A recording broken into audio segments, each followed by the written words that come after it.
Morning, everybody. Thank you for coming. The Y is really committed to this. It's a really interesting thing. I've been working with the Y for over a decade now, Y nationally. And what Karen was alluding to is there's a program called Pioneering Healthier Communities that at its heart said this.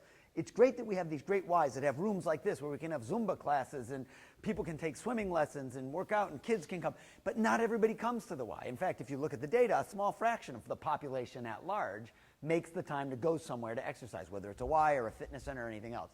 And if you really care about population health, you've got to do something more than that.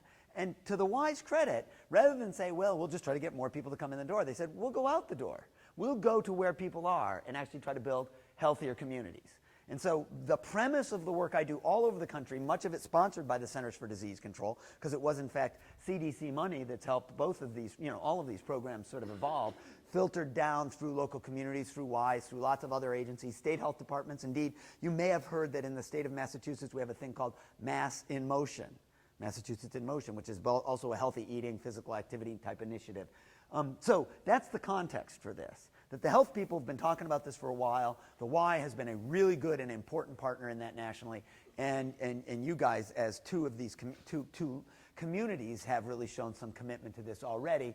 And I'm going to point out, and I learned of this in the course of our preparations, I've already done a lot of really important work in this direction. The key is, in many communities, in my experience, it still happens in silos. The Y's over here doing some nice stuff, and then there are the trail advocates over here trying to get some trails built. And then there's the Public Works Department that says we really embrace complete streets as a policy, and public safety saying we'd like it easier for kids to walk and bike to school. Silo, silo, silo, silo, right? Each doing our own thing. One of the successes that we've seen nationally is when communities come together and say Healthy Communities Initiative is a absolute universal goal. And wherever you live, work, play, whatever you do in this town, you need to be a part of that, okay? Having said that, we still run into this reality. When we go to build that, I think that's a Hannaford and a Target, right, over in Easton. It's kind of on the line, right? It's sort of out toward the edge. But that fairly new big retail development, we still end up with the sidewalk that goes to nothing, right? It's sort of this little sidewalk out in the middle. And indeed, part of the reason we do that is we say, well, this is a big shopping mall. People are going to drive here, right? We have acres and acres of parking by ordinance, by the way. Our ordinance requires all that parking, I guarantee it. So why would we bother screwing around with the parking? Yeah, there are those whack jobs. That was us out on the walk on it. But normal people aren't going to actually walk here, except for maybe that guy. Inevitably. Anywhere I go to do these workshops, if you hang out for a few minutes with your phone or your camera, you're going to find the person who's trying to make their way there by bike, on foot. Often, by the way, they're sometimes the most marginalized members of our society. They're our lowest income residents, the one who works there and rides a bike because that's the only way they can get there. They're the ones that get left behind when we do that with the sidewalk. So let's make sure we have some perspective on this. One of the reasons we have to talk about healthier communities is because our residents who are most at risk for ill health, right? Highest rates of obesity, type 2 diabetes, cardiovascular disease, are the ones that often need this. Having said that, I'm still making a fairly strong assertion here that we can make a community healthier by its physical design, by policy, as opposed to by good programming. Let's have a great program and encourage everybody to walk more. And I'm going to assert to you that when I make take that position, tend to be 4 reactions I get from people. The first is that folks will say, this is a nice idea, but really in the end, health behavior is a matter of personal choice. You either choose to exercise or not, eat a good diet or not. You're that kind of a person. You're motivated. You aren't. We can help get you motivated. But that's not true. Turns out there's very good evidence, I'll show it to you, that reminds us that the environment has a huge influence and that we need to think about that. So once I convince you of that, if you're a logical thinking person, you'll say, okay, but can you prove to me that it actually makes a difference? If we build it, will they come? That you can actually change behavior. And I'll prove that to you too. The answer is yes. We've got strong evidence to that effect. And we know how to do it, build it so people will come. To which you should say, well then if it's such a good idea, If this works so well and it's so effective, why isn't the marketplace taking us there? We are, after all, a capitalist society. Shouldn't the market get us to these outcomes? I'm going to tell you it is. I'm going to show you some pretty compelling evidence that the market is going in this direction, to which you should say, okay, but it still costs more than to do it the traditional way, and we're not even sure we technically know how, both of which are absolutely wrong. It's about spending what we do spend already more intelligently, not new money, just differently than, and we've got a very good understanding of the technical realities. Okay? So that's kind of and the reason, you guys probably are already drinking the Kool-Aid. If you're here, you're already drinking the Kool-Aid. You've bought into this to one degree or another. Some of you worked on the great documents that I've looked at, the Evolving Master Plan here in Stoughton, the Envision Easton document. I mean, this stuff says, we're there, we got it, so I don't want to pretend that I'm doing anything but preaching to the choir. What I would like to do is suggest let's unify the effort around, let's use health, and talk about health, by the way, in context of what we call a triple bottom line. Not just public health, but environmental health and economic health. Because I think when you tie that together, it's easy for people to get out of their silos and start to move across disciplines on this work, which is really where you have to be if you want to do what I call routine accommodation, doing it all the time, not just little spot fixes here and here. Nice farmer's market there, good little trail there, nice section of sidewalk repaired here. That's not enough. It's got to be systematic. So that's where we'll, and by the way, even on a rainy morning at the lovely Central and Washington intersection here in Stoughton, which is a very pedestrian-friendly environment, as you all know, we see pedestrians there. And I'm not even being wise. We can take pictures of that space anywhere in America, right? You know, places that have evolved, not even by design, but have evolved entirely for the automobile, because we were trying to, maintain the level of service and move the cars through there. And then we create these settings that are sometimes fairly adverse for pedestrians, if not downright yucky. That's a technical term, by the way, yucky. Engineers use it all the time. So let's start with some context, though, on this notion of personal responsibility and what it takes to get people there. And I'm going to do that with a little goofy exercise that I do often, and I'll ask you to indulge me. And I also want you to introduce yourselves so I have a sense of who's in the room. Met a lot of you, but if you would, we'll know each other this way, too. All I want to do is go around the room, and in 4 minutes, I want to do the whole room in 4 minutes, so you know I'm not asking you to say a lot. Name, job, or position that brings you here, and your earliest fond recollection of having been physically active as a youngster. I want you to go back as far as your memory takes you. So don't tell me about high school sports. Think as far back as you can remember being physically active as a little kid. And you're going to say this in 12 seconds each. Your name, your position, and that early fond recollection. So I'll go first, just to make sure we're clear. Mark Fenton, Public Health Planning and Transportation Consultant and professor at Tufts University, and playing Army in the woods with my buddies. I remember that as a little kid. Go. Gary Sullivan, police chief in Easton, dodgeball, fifth grade. Excellent. Well done, by the way, Gary. You did it just right. Thank you. The assistant town administrator in Easton, and basketball with my older brother. Great. Yeah, Sullivan, the executive director for Old Colony YMCA, the Easton branch, and swimming in the ocean in Jamestown.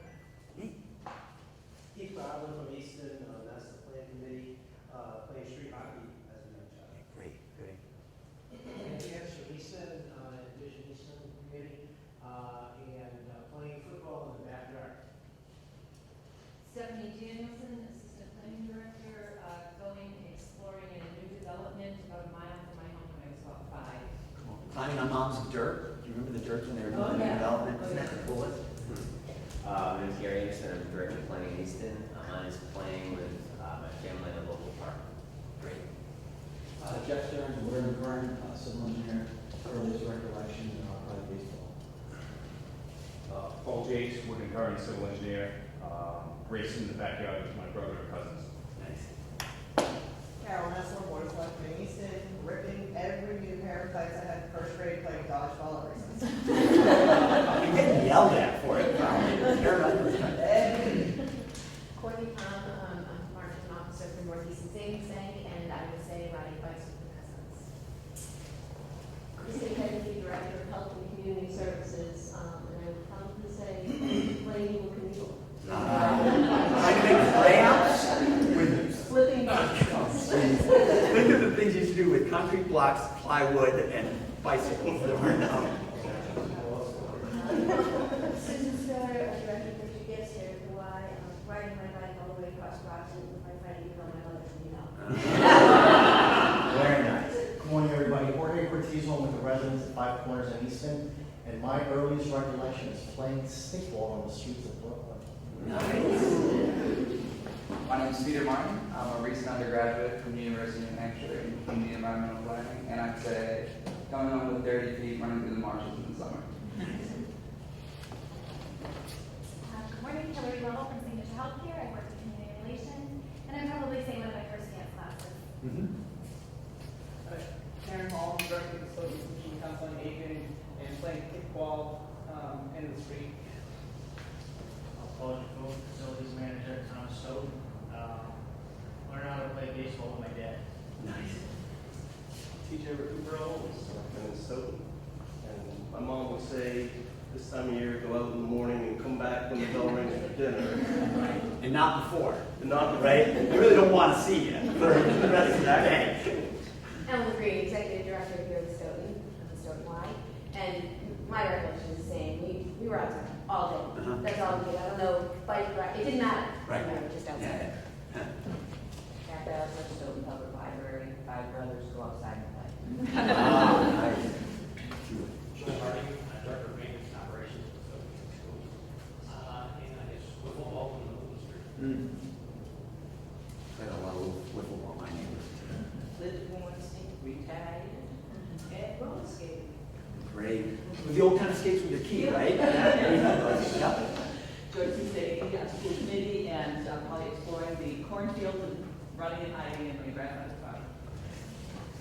I never went to Stoughton Town Planner. I think mine was, I had a little fire truck that I used to pedal. Oh, right. Yeah, the pedal kind of wheel stuff.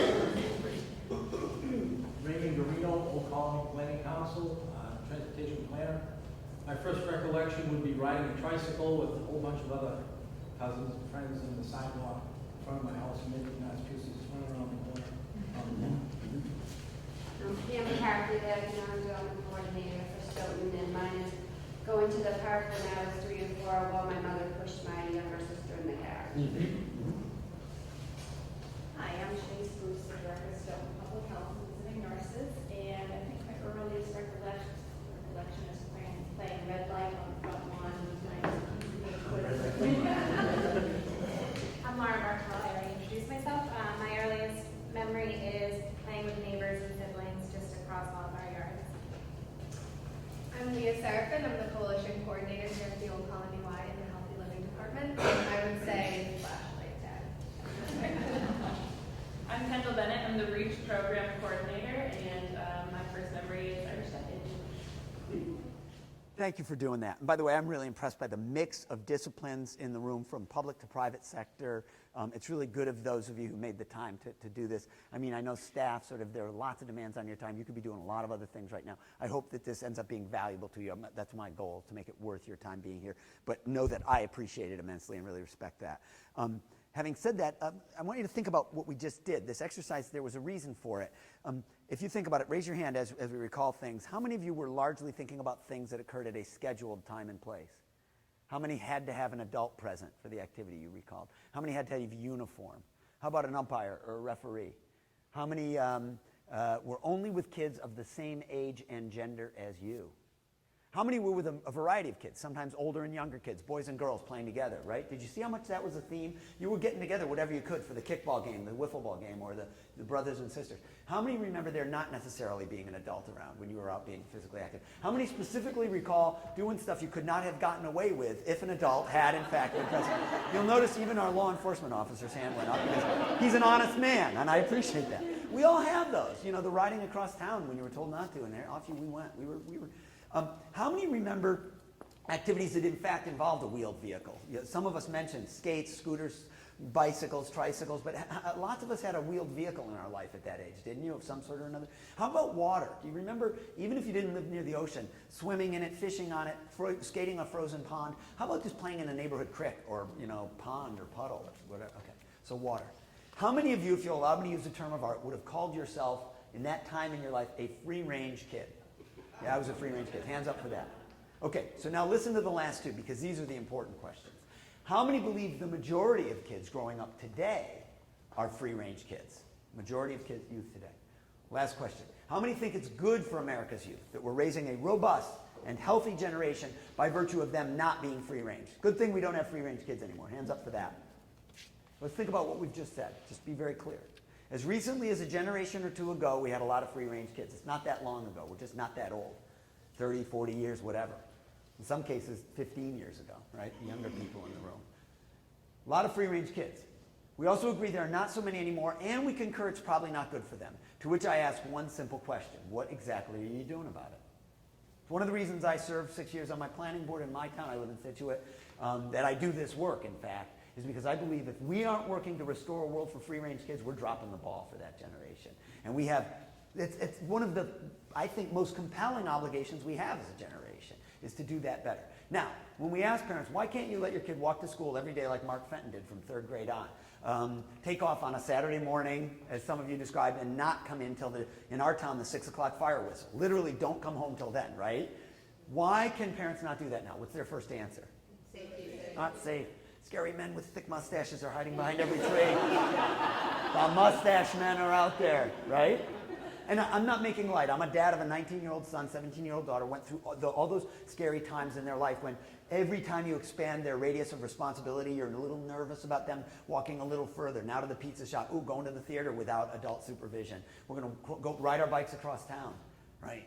Right? Every time I get that. And in fact, there are places kids should not go unaccompanied. I'm not being facetious that there are dangerous spots and that bad things can happen. But tell me this, what's the actual increase in violent crime against kids by an unknown assailant? What's the actual percentage? Give me a number over the last 30 or 40 years. Indeed, let's pick the time span in which the percentage of kids walking and bicycling to school, the green bars on that graph, went from over 40% to about 14%. And the percentage of kids being driven to school by car went from about 15% to almost half. We're talking about almost 50% right there. And you know that because you could look at any school. In fact, you've done that. You've done a study here in Stoughton of the traffic around the central school there. And in the study OCPC did and the town did, you show the pictures of cars lined up. Right? So I know we know this about ourselves. This reality has changed. Over that time span, that 30 years, what's the actual change in violence by an unknown assailant? You think you know the answer? I would suggest it went down. Yeah, if anything, it's gone down. By the way, another interesting thing happened over that same 3-decade period. You know what it is? Childhood obesity rates tripled. Same 30 years. Overlay the data. As we get in the habit of putting our kids in the back seat of the car for every trip, this is what happens to them. And to be very clear, there's lots of people looking at this. This special issue of Time Magazine kind of explored this question and confirmed what you said. There's no evidence that it's any worse, that we have been marinated in fear as parents. That's a term actually given by an Australian colleague who works in health promotion over there. He says, you Yanks, he says, it's amazing. You've been marinated in fear over there. You're afraid of everything. Forgetting that if you really talk about what the biggest risk we face, our kids face, it's the fact that there's a disease that we used to call adult onset diabetes. In the clinical setting, that's what physicians would say. It looks like you have early indications of adult onset diabetes. Does anybody know what the clinical term for that is? What's the actual technical term for adult onset diabetes, or what we used to call that? Type 2. Type 2. And now we're talking about a type 2 diabetes epidemic, and we can't call it adult onset anymore because we see it in 9-year-old kids. Elementary school nurses have to be trained to take blood glucose measurements because they may well be giving diabetes meds to an 8-year-old in the elementary school. I'm not making any of this up, right? I mean, this is a dramatic change in only a few decades. From a clinical standpoint, we just didn't think this could happen, that this was physiologically possible. So that's really kind of mind-boggling. So that gives us a sense of what we're up against. And by the way, when we talk about the risk factors, it's not like our genes have changed in 30 years. It's not like genetically we're more susceptible. What's happened is twin epidemics of physical inactivity and poor nutrition. Those are the drivers behind everything from cardiovascular disease to type 2 diabetes to osteoporosis, these chronic afflictions that are what we die of in modern American society now.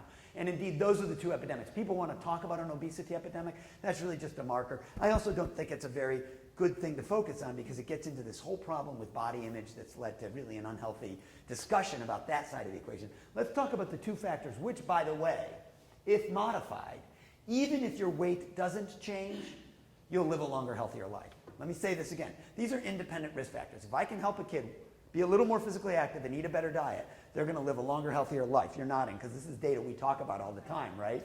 We will live longer, healthier lives. We'll cost less in healthcare. If you want to talk about what is driving the skyrocketing healthcare costs in this country, it's not about whether we have Obamacare or Romney care, as we might call it in this state, or whether we have a single-payer system or a market-based system. I'm just saying, don't take a political position on that because it's the wrong thing to talk about.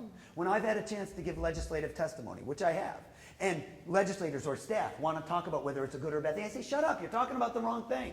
Talk about the 3 risk factors that drive up healthcare costs in this country. Tobacco use, physical inactivity, poor nutrition. Until we do something about those, however we pay for it, costs are going to rise. Want to argue with me about that, anybody? I dare you. And I only dare you because we've got the data. It's crystal clear from the evidence. That's what we're up against. Okay, so we're very clear why we're talking about this. Now, I'm going to admit, totally whack job perspective on this. I'm going to only talk about the physical activity side of the equation for the sake of our discussion today. I mean, nutrition will come up, but just so to focus. And in part, that's my area of expertise. I come from a background, I worked out at the U.S. Olympic Training Center in Colorado Springs. I worked for Reebok, when they were here in Stoughton, right across 24 in their human performance laboratory. I've been doing exercise science and biomechanics and exercise physiology for 35 years, so we know well the connection between physical activity and long-term health. Indeed, I was a competitive athlete, if you can call it that, in the weirdest event in track and field. Does anybody know what is the oddest looking thing they do in the Olympics in track and field? It's really goofy looking. Weirder than that by far. They look like ducks when they're doing it. Say it again. Yeah, has anybody seen speed walking, or race walking is the proper term? Well, you have now, because here's photographic evidence that I was once. It is absolutely bizarre looking. You're allowed to laugh. This is me. You can tell a very long time ago because we only had black and white photography back then. That's how long it is. And the other giveaway is that those shorts were in style back when I was competing in 1920. This is the 1920 National Championship. Many people will ask, Mark, why were you a race walker? It's obvious when I show you the next photo. Of course, it was the huge crowds that showed up at our competition. And I'm not making this up. This is the start of the 50-kilometer race walk in the 1984 Olympic trials. That's the Los Angeles Coliseum. You'll remember LA hosted the 84 games. So that's the LA Coliseum, where the Raiders play. And the way they do it with the race walk, now 50 kilometers is 31 miles. By 5 miles, it's the longest foot race in the Olympics. 5 miles longer than the marathon. And like the marathon runners, what you do is start very early in the morning to avoid the heat of the day. You do a couple of laps on the track, then you go out through a tunnel and you do a loop in the city, then you come back and finish on the track. And I'm just telling you that because when we finished, I swear to God, there were people in the stands. The other events were going on. It was really thrilling. But at 6 in the morning when we started, you have to look very closely to see my mom and dad right up there. That's Joan and Rich cheering me on at 6 a.m. So I'm an exercise geek, right? I've been studying the benefits of physical activity for decades, and they're well established. In fact, we don't need to argue about that because that research is there. And I'm going to boil it all down to you about 3 numbers and 3 more slides, and then I'll be done with this part of the story. But I think it's important context. And the 3 numbers are 30, 20, 365. 30 is the minutes per day we should be physically active as a minimum. That's, if you could get a half an hour a day, you'd live a longer, healthier life. Kids need about an hour, and it's a pretty modest dose. We do better if we do more, but at least that. Unfortunately, fewer than 20% of us actually do so, which leads to, get this, 365,000, add 3 zeros, 365,000 premature deaths annually, at least, due to physical inactivity and poor nutrition. So the diseases of sedentary lifestyle and poor nutrition are the second leading cause of death in our society after tobacco. And tobacco numbers seem to be plateauing and dropping as we change social norms about tobacco use, right? Fewer people smoking, while inactivity deaths on the way up still. This is a really bad trend because it suggests we could have physical inactivity, poor nutrition, be the #1 cause of premature death in our society, and all the costs associated with that. To be clear, there are national guidelines that summarize this data, but I want to be clear, this person walking around, if they were walking around just doing errands in downtown Stoughton, that counts. In other words, it doesn't have to be change your clothes, go to the gym. Somebody who accumulates 10 minutes walking a kid to school in the morning, 10 minutes for errands at lunchtime, go to the bank, go to the post office, and then 10 minutes with the dog in the evening. That's 30. That will reduce your risk for cardiovascular disease. That's really, really good news, right? That's reassuring that the guidelines make clear. That reduces our risk for cardiovascular disease, diabetes. How about things like clinical depression, dementia in old age, a growing list of cancers? I mean, every time they do another big epidemiological study, we see being moderately active helps you live longer. Best thing, closest thing to a silver bullet. Better than Lipitor, right? Better than taking an aspirin every day. So I want to be clear. That's the good news. The bad news is this is the percentage of Americans, the yellow line here, that actually meet that guideline. And remember I talked about 20%? That's actually an overestimate because it's based on self-report data that the Centers for Disease Control collects, these telephone surveys. People tend to tell you what they think you want to hear when you're surveying them by phone. So they say, yeah, I went for a walk last Thanksgiving, so yeah, I exercise every day, right? They don't, but you know, the question was, do you walk 30 minutes at least 5 days a week? When we actually measure it, when we put a measurement device on somebody's hip, you get numbers like 5% of adults and 10% of kids meeting those two recommendations. That's the order of magnitude. So a fraction of us are actually meeting these guidelines on any regular basis, in part because our jobs are very inactive now, right? So if we're not going to the gym, if we're not working out, we're certainly not getting it at the computer, behind the steering wheel, on the telephone, right? Our jobs are not like they used to be. So the second thing to note about that is, however you measure it, it's dead flat. Whatever we've been doing for 20 years has not been working. And I believe that's because of what I call the stickiness problem. Our approach over the last couple of decades, last bit of public health here, has been a programmatic approach. And this is a great example. It's a really good research study done by a guy named John Dukesik. It was published in the Journal of the American Medical Association. They tried to get people to walk 30 minutes a day, 40 minutes a day. That's all they were doing. One group was told, walk your 40 minutes all at once. One was told you can break it into 4 10-minute walks, actually, if it's more convenient. Third group could not only break it into 4 10-minute walks, but that T stands for short bouts with treadmill. They put a treadmill in your house. Go jump on the treadmill for 10 minutes. And then they did all the stuff we know in exercise programs seem to work. Called them on the phone, sent them email reminders, taught them how to get a good pair of walking shoes so they felt good and they didn't get injuries, taught them how to stretch and how to warm up, gave them prizes. You turn in your exercise diary, we'll give you a t-shirt or a water bottle, because we love doing that in health promotion, giving away t-shirts and water bottles and baseball hats and fanny packs, right? YMCA folks? Right, my friends? No, I'm saying, we all do that. We've given away more, and worksite wellness programs do that all the time. And it works. Over 6 months, 0 to 6, we saw increases. All of them trended upward in their exercise minutes per week. But that's not the interesting question. The interesting question is, after the intervention, what happened? Did they continue to increase? Did it plateau, or did it drop off? I want everybody in the room to vote for one of those 4 orange arrows, because it represents the trend for the whole group. And I'm going to give you inside information. At this point, they've measured statistically significant increases in aerobic fitness and decreases in weight. So let me say it again. They were getting more fit and losing weight from walking 30 to 40 minutes a day. That's all they were doing. Got it? Everybody in the room vote for one of the arrows. How many think they increased their exercise in the ensuing 6 to 8 months? How many think they at least plateaued? They maintained it. Really? Thank you for your optimism too, people. How many think it dropped off? Well, you guys are all, you have a very bad attitude, and I should send you all out. Except for, unfortunately, the fact that you're right. So we don't have lots of these research studies because normally they end here and we declare victory. But when we do this, when we look beyond behavioral intervention, what we find is it doesn't stick very well. And that's when I'm talking about the stickiness problem. If all I do is encourage, educate, cajole, make available, the rest of my life is unchanged. I've still got all the challenges of having kids and getting to work and no sidewalk in front of my house or a dangerous street between where I live and the neighborhood where I would go walk, or the park or the trail, right? In other words, we've changed none of the other parameters, which is really what we're about today. Because just telling people to exercise is not going to solve this problem. Same with nutrition. I could show you very similar data on fruit and vegetable consumption. Short-term programs, we get people to increase, give them coupons, that kind of stuff. But as soon as we leave them to their own devices, they tend to drift back, right? We've somehow got to change systems so that eating better, being more physically active are the new normal. It's not I'm exercising and I'm on a diet. It's this is how I eat because it's easy and cheap and convenient. I'm active because my world invites it, right? And I'm looking at you as a planner. You know this. We talk about this all the time at planning conferences and stuff. That's not even news to you. None of this is, I'm sure. I hope. And this is the interesting part. The public health people have acknowledged that. They're behavioral psychologists. Guys who do this research would say, well, Fenton, what you're talking about is a socio-ecological approach. You can't just focus on the individual's motivation and skills. You've got to have other influences in their life, from family and friends to their workplace or their school or their healthcare provider to the very physical design of the community, and even public policy steer them there.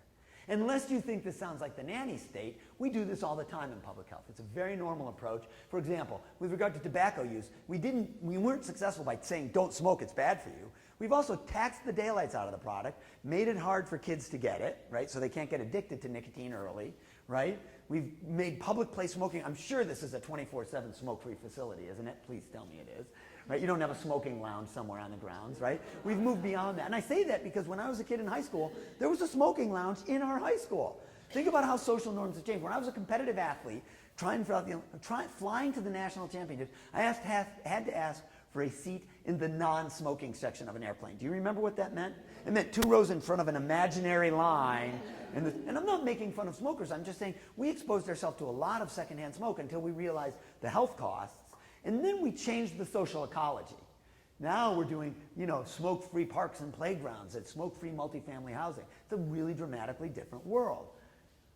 Same with safety, seatbelts and child safety restraints. We've changed the laws and our actual enforcement. And I give this example because it's a great example of public health people forget about. We don't have cholera outbreaks like the horrible tragedy that is still ongoing in Haiti right now.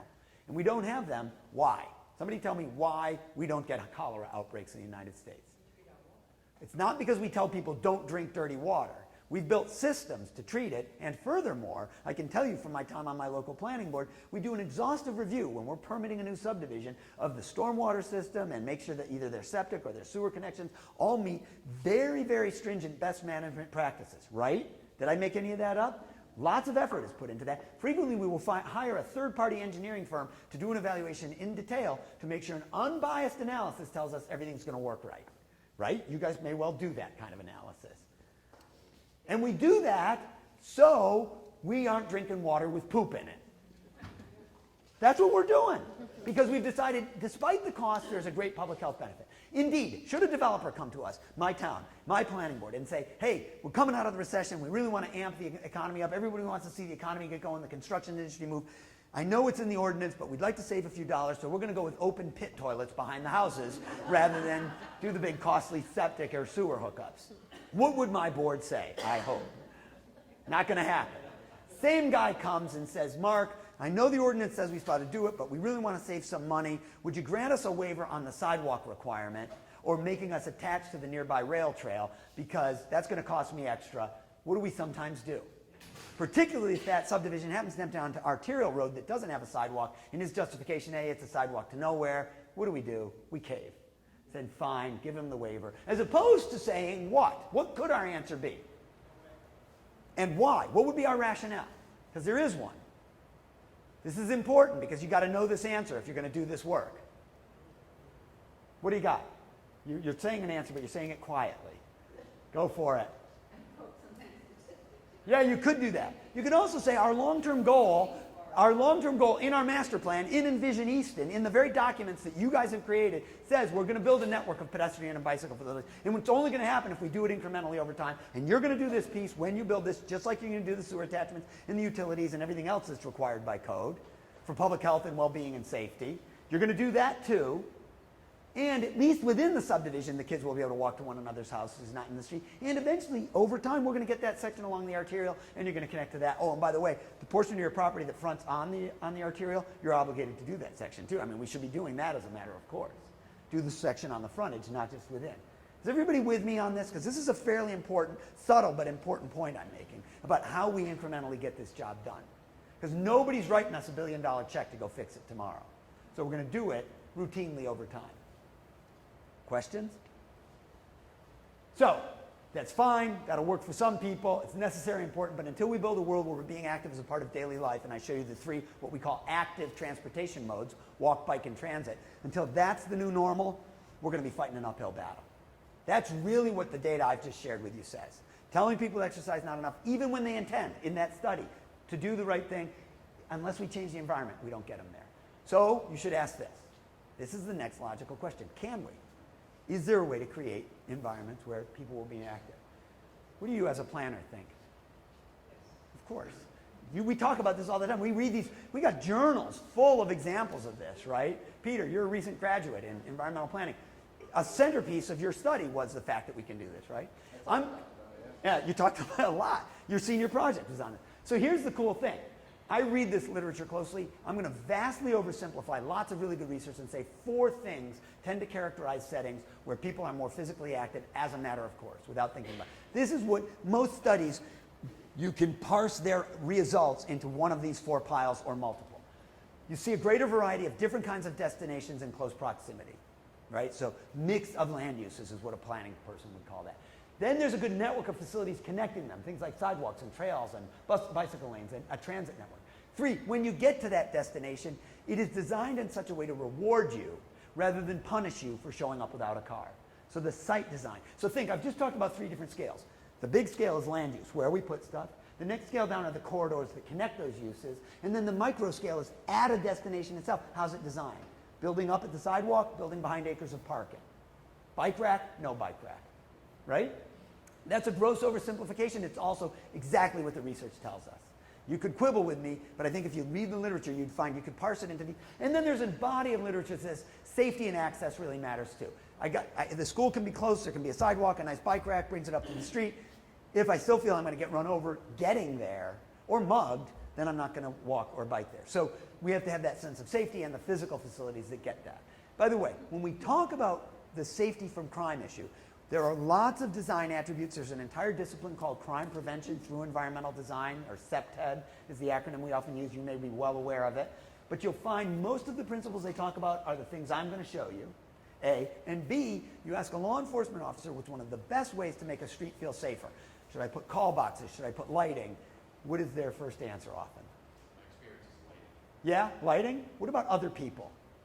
Other people on the street, right? One of the things I get even before lighting often is, you were thinking infrastructure, but do you agree eyes on the street is one of the best things because it makes me feel comfortable if I see others out there? Is that fair? Okay. So the reason I say that is as we enhance the walkability of the street and groups are now using it, they become a virtuous cycle versus the negative cycle of, well, nobody else is out there, then I'm not going to walk there, which makes the street abandoned. Now I need an emergency call box and lights. And I'm not saying we should do those other things as well. Okay, so that's the context. This is what the research tells us. And let me just amplify each with photos from your communities. It's not like this isn't here because historically, this is the great benefit of living in New England.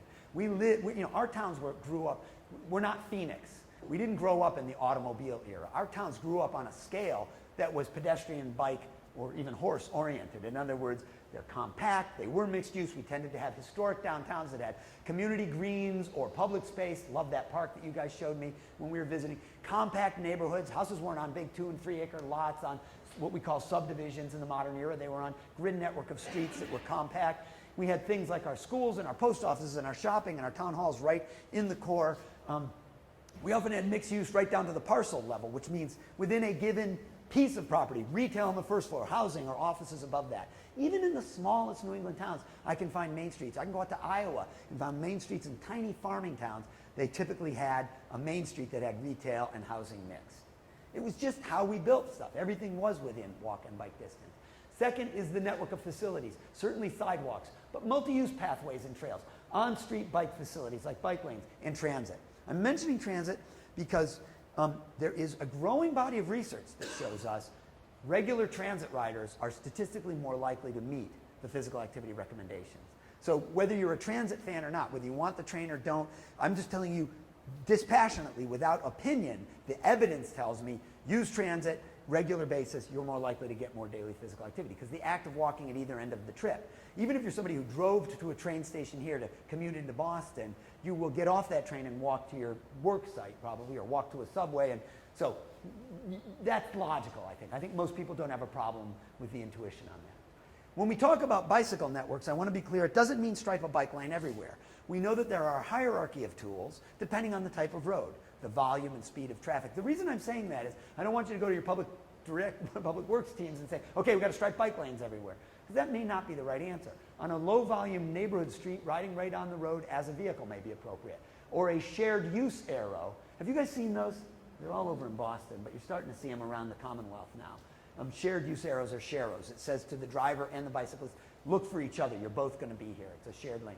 Defined bicycle lanes like this. And then these two fall in a special category of protected or buffered facilities. That is, you're not sharing the space with a motor vehicle. So the bottom is called a buffered or protected bike lane right here. And you'll see that there's actually a 2-foot wide buffer, occasional reflective bollards. These are flexible, so if a car hits them, it's not the end of the world, but they have reflectors on them and they create a real barrier between the bike lane and the active travel lane. And then over here, this is a trail.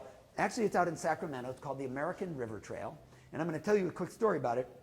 It connects downtown, Old Town, Sacramento, 30 miles out to the Folsom Reservoir. So it's gorgeous along the American River, really beautiful trail. And you'll see sort of fitness enthusiasts riding along it. This is actually the last section they completed, the 2 miles closest to downtown, the Old Town District in Sac. And it's interesting because it was some very hard right-of-way to get. They had to share space like here with the elevated expressway, and it's not a particularly glamorous. There are far prettier sections of this trail I can show you photos of. I think this is the most important 2 miles of the trail. You guys tell me why. This is not a rhetorical question. It's a fundamental understanding question. Why would I say these 2 miles are more important than the 28 miles that I could ride out to nowhere? I think because people now have access. Yeah. So they can get to those nice, pretty areas Right. from the city. Right, and vice versa. If I live out there, if I live in a nearby suburb, I can get to the city, right? In fact, there are transit centers in the Old Town district, so I can get to the train and their surface rail, their trolley. So when we have people say, well, why are we building a dumb trail here, right near an elevated expressway? I would never walk there. I literally have had elected officials in my town, to be unnamed, about a trail we were trying to build, I'll show a picture of it later, say, I would never walk there. It's right along the roadway. I don't think I'd ever walk or bike there. I have developed a script over 2-3 decades now of doing this work. I developed my answer, so I'm going to share it with you. It's a fairly elaborate answer. When somebody says that, I can't believe we're spending money on this, I'd never walk there, I say, shut up! That's the beginning of my script, and the rest of it is this.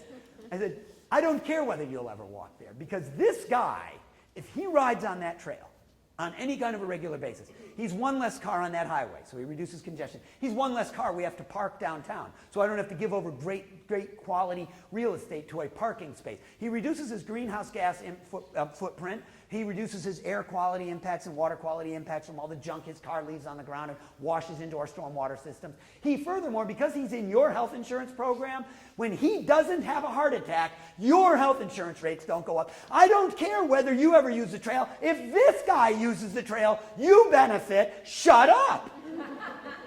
And I'm not kidding. I'm getting old. I've been doing this for too long. I don't put up with the shenanigans anymore. The evidence is so strong. Everything I just said, I can back up with evidence. So I don't have to quibble with you about whether you use it. If some people use it, and we know they will, from our experience all over the country, right? The Minuteman Trail out all the way out from Alewife Station out to Concord, Lexington. You guys know that one. People said, no, nobody will ever ride on that. Well, it's full. It's over capacity. They're talking about widening it and adding spur trails because so many people are now commuting because they're smart enough to not want to spend whatever it is, $27 a day, parking in downtown Boston. The marketplace has sent them there. Same with that guy. Does everybody got the script? What do you say when somebody says, well, I'd never use that trail or that sidewalk? The answer is, thank you. Just wanted to make sure. I know it's a complex answer, but I think you've got it. Are you guys comfortable, though? It's a little tirade, it's a little bit of drama, but I think we have to be unapologetic about this stuff because the evidence is too strong now. All right, good. Third, I said when we get to the destination, does it say top right picture, show up by car, or does it say lower left, you're welcome on foot? And it doesn't say you can't park. I mean, yes, there's on-street parking. There can be parking behind the building. We can do other things. But indeed, it can, I think, give a message by its design. Both communities have examples of both style. And you'll notice, generally, the stuff that's more pedestrian-friendly was more historic. It was older. The newer stuff is the stuff that are modern zoning ordinances with no ill intent, just created by design, right? We have 150-foot setbacks. We have 7 parking spaces per 1,000 square feet of retail. And we have giant sheets of asphalt that are never fully utilized and generating huge volumes of stormwater. We could ask our engineering colleagues, I'm an engineer by training, where some of the most money is spent in that top right picture, and it's all underground. It's the stuff you don't even see, right? All the stormwater handling and stuff. I'm not exaggerating when I say that, right? I mean, so every extra square foot of asphalt that we create there has a real cost to that developer if we don't think about things like complementary and shared parking and all sorts of cleverer things that we could have done, including having people show up without cars in the first place, right? Not needing that parking. So this is not just a rhetorical sort of theoretical discussion. It has real implications. So that's why I love that Walgreens. I take pictures of Walgreens all over the United States. That's a really cool one. It's up at the corner, a very small parking lot, visually screened. Those are benches underneath an awning that serve a transit stop right here. There's a bike rack over here. There's another transit stop just out of the picture over here to the right. It's up at the corner. The entrance actually faces the street, the sidewalk, not just the parking lot. You would say, Mark, that's all well and good, but you've given away the ghost when you show us that it's Portland, Oregon, which everybody knows is a communist enclave. A bunch of socialists live out there. They do this wacky stuff. We're in the United States of America, the Commonwealth, the seat of the revolution, right? We are ruggedly independent. You're not going to tell me how to build my Walgreens. And furthermore, if you require, because this is a standard Walgreens, and that was the one, the now empty in Easton, and there's the one not still full in Stoughton. I mean, right? It's at a corner. It's got to be set back. Got to have the parking out front because the clients have to see it, the customers, right? And furthermore, what does the back of every pharmacy in America now have to have? God forbid, Mark, why would I have to get up to get my Lipitor prescription, right? I should be able to drive through, then drive immediately to Dunkin' so I can wash it down with a Boston cream. That's New England freedom at its best. Now, I don't mean to be unkind. I get that there's a mom with a kid that's flu, don't want to have to get out of the car. It's good to be able to get my prescription. But we have built a world entirely for the automobile. Do you not agree? Because when we design that way, and when in fact we create the entrance and exit for the drive-thru, making it that much more threatening for the pedestrian, because the person who's coming out of there not paying attention, you guys know what the implications are. So, I think fast food joints definitely don't need drive-thrus. If there's a place we want to take them away. Having said that, if I were to say all of this, by the way, these are all the things that the research tells us. So it's every one of these attributes, no one of them. We can't divide these things. Building up at the street trees, awnings, benches, things we used to call aesthetics or amenities. If you're really serious about bicycling and pedestrian activity, you realize they are functional attributes. My mom, over 75, she's going to walk on a hot summer's day, like think Tuesday, hot, humid, and I want her to walk to the pharmacy for her errands rather than drive. Or maybe she doesn't drive anymore. You give her a bench and some awnings and some shade trees, she might take that walk. But on a day like that hot, you don't put those amenities there, she's not walking. It's not an amenity, it's a functional attribute just as much as the parking space is for a car. So we have to remember, as is the bike rack for the bicyclist. All right, so we've got to keep that in perspective. So having said that, it's easy when you're trying to have the conversation with the developer around this for them to say, you know, we have our standard template. If you're not going to let us build it that way, we're going to take our application and walk to the next town, right? Because that's what they'll do. And then you'll get called out as being against economic development. Hey, we're trying to build economic development in this community, and you're telling Walgreens to walk away because you have these silly requirements? So Neenah, Wisconsin, by the way, a decidedly not communist enclave. This is not Madison. This is out in the middle of the state, perfectly normal town. They got the standard Walgreens. But Appleton, Wisconsin, next town over, also not a communist enclave, got that one. And I'm watching Walgreens all over the country, and they're changing complexion if the town demands it. If they change their zoning ordinance, if they have a build-to versus a setback line, if perhaps they allow a second floor for housing so that I can make more money on the parcel. Right? There are things we can do to make that work for the developer. See, I'm not an anti-development guy. On the planning board in Situate, I was not considered anti-development because I was the guy who said, let's go 2 stories, put some apartments up there, let him make lots of money, let's also make it walkable. Bring the building up, show me where the bike rack is, reduce the parking footprint.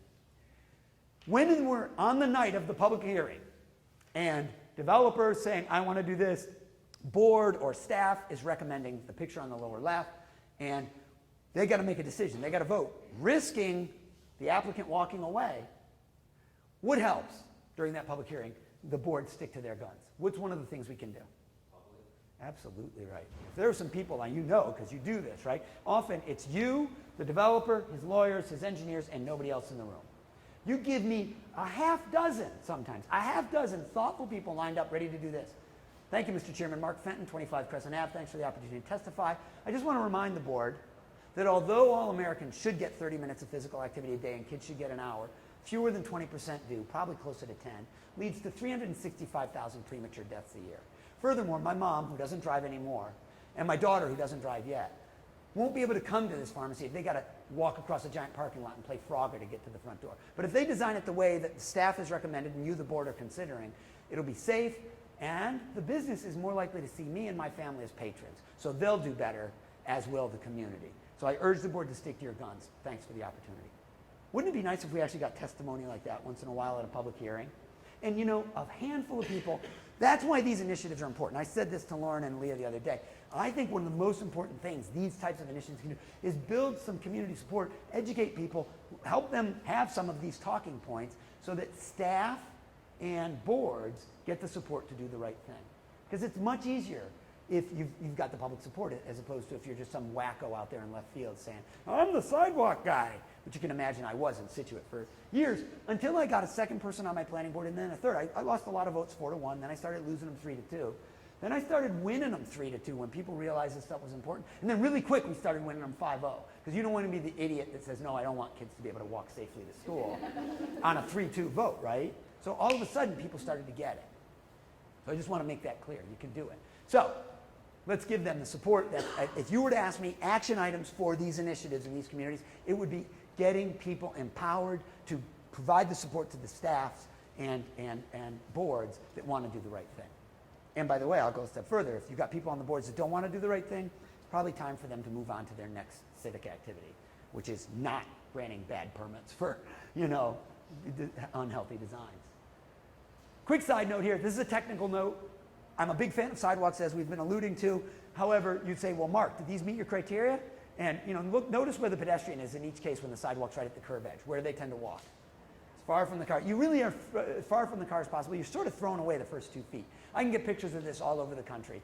And we often say there should be a setback. As an engineer, I know my engineering colleagues say, well, we should have standards, right? We live and die by what's in the book, what's in the green book, or what's the standards tell you. So is there a standard? And there is. It's kind of technical. So this is the one sort of mathematical slide I'm going to show you. How do you calculate the appropriate setback for a sidewalk? It's precisely 1 Fenton. We have a template. We take it out in the field. Much easier. Do the measurement. Unfortunately, it seems to have the same adverse effect on the pedestrian. You notice that? She's walking as far away as possible. Like, my mom warned me about this. She was unharmed. Nobody was harmed in the taking of this photo. My point is, obviously, there isn't a standard. In a case like this, when you have these kinds of big mature trees, you might actually want a larger tree lawn because that's going to lift the sidewalk and cause a maintenance challenge. However, if you're right-of-way restricted and you don't have that, maybe 18 inches, even 10 inches of crushed shell. We do a lot of that, or use alternative material. But any separation, any buffer from the roadway can be beneficial. Indeed, striping a curb line or a bicycle lane creates some of that buffering. And my real point in this is, let's start to get a little more innovative. I think the engineering discipline, we're seeing them do a lot more what we would call contextual design into context. And if we're right-of-way restricted, we have no other choice, then this might be the best way to buffer the pedestrian. And if we have more, when we're designing our subdivision and it's a new development, then let's get a nice 1.5 Fenton setback, and plant trees in there. Last but not least, safety and access. Here's again where I'm going to defend my discipline. Engineers, I think, have done a great job of innovating and designing new solutions to these problems that came at the conflict between cars, pedestrians, bikes. And there are great solutions. Simple things like curb extensions, where you extend the sidewalk at an intersection so pedestrians can see beyond the marked cars. The cars can see them. You shorten the crossing distance. You tighten the curb radius so the turning car moves more slowly. All sorts of benefits out of that. Roundabouts, which we used to just hate in New England because we had these giant old rotaries, which didn't slow you down at all. You could take them at 45 miles an hour, think Sagamore Bridge. And there was no safety benefit. Modern roundabouts, you'll note, the design speed is more like 15 miles an hour. My daughter and I just the other day cycled through the one in Situate. There's a beautiful roundabout near the Greenbush train station that replaced an odd 5-way intersection, signalized intersection that was a disaster. Dramatically has reduced collisions and so on. And you can bike right through it because the design speed is 15 miles an hour. Cars are going slow enough, and it makes it much safer for pedestrians. Or median islands like this, where the offset here, anybody tell me why you wouldn't let the pedestrian walk straight across? Why are they forced to angle to the right in the island? What's the benefit of that?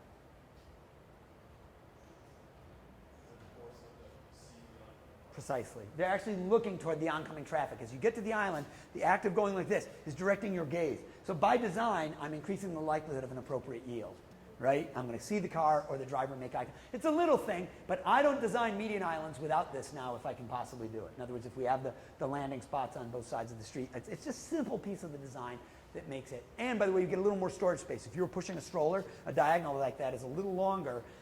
Even if I've only got a 3-foot wide island, I can have as much as 4 feet of storage space in there from walking my bike or, So anyway, it's an example of the kind of stuff engineers have done. Here's another analysis, and it's relevant for a couple of places in your communities. We have historically always thought more lanes carries more traffic, but around the country we're seeing these 4-lane alignments like this are really problematic, especially along active retail corridors. So in Urbana, Illinois, they actually were seeing so many collisions. There's a common collision across the oncoming traffic. So this guy wants to make a left, he turns here, first car yields for him, he doesn't see the vehicle in the second lane, the collision happens over here. In the act of stopping to turn, he either gets rear-ended or somebody tries to go around him, creates delay or collision over there. In other words, there are a lot of inefficiencies associated with that 4-lane alignment, which can be solved counterintuitively by actually going to 3 lanes. 1 lane in each direction, center turn lane, and then a traffic. Now the turning vehicle moves here, they're only crossing 1 lane of oncoming traffic, they're out of the way, this flow is uninterrupted. In Urbana, Illinois, they realized they moved just as much traffic, dramatically reduced collisions, and voila, got space for a bike lane and that very kind of median island I just described. Some of the business owners had a cow when this was proposed. How are you're going to take a lane away, you're going to kill our businesses, right? Intuitively, you're going to move less traffic. What did they actually find about the street after it was done? Improved. Absolutely improved. Drivers said much easier. It's easier to get in and out of the businesses. I've got the turn lane now. Now I also am welcoming an entire further cadre of potential patrons, namely bicyclists and pedestrians. A number of studies have shown you actually see retail revenue and tax revenue increase on these kinds of corridors once you make these changes. Now there's a delay. You're going to collect that data over a couple of years. That's what we're going to see. I noticed the economic development person writing that down because that's, no, and I can give you, no, I'm just telling you, if you need sources on those studies, I'm happy to share them. Because we see some that are, and it's really compelling. That's really compelling when we can make an economic argument to those very businesses that were so nervous, which, by the way, they're justified. Hey, I don't want to undermine your business. So where might that happen? Is it 138 down there in Easton that, you know, sort of at the corridor that fairly near the 24 on-ramp? Am I remembering this right? That's 138, isn't it still? 138 goes right down through the two towns. So 4-lane corridor there, yucky. I drove it after we had our thing. And this section is kind of icky to try to go in and out any of those. And there are many things one might consider. Some access control, shared lots, entrances, things like that. But a road diet might not be insane right there. A 4-to-3 reduction might actually make that road work better for cars and also much better for pedestrians and bicyclists. In as much as there's sidewalk and it's mostly just open ramps into parking lots, but where there is sidewalk, it's at the curb edge. This becomes a bike lane, you get that buffering effect, we actually improve. So my only point is, this is a relevant tool for some places in both of your communities. I just have you think about it and be ready, again, to make the case, because it may be counterintuitive. How can 4-to-3 work as well? Down near your place, I think there's some wide sections of road that might be ready for this thinking. So, just to summarize, if you were to say to me, if we build it, will they come? My answer is yes, and here's the research, and it falls into these 4 big categories.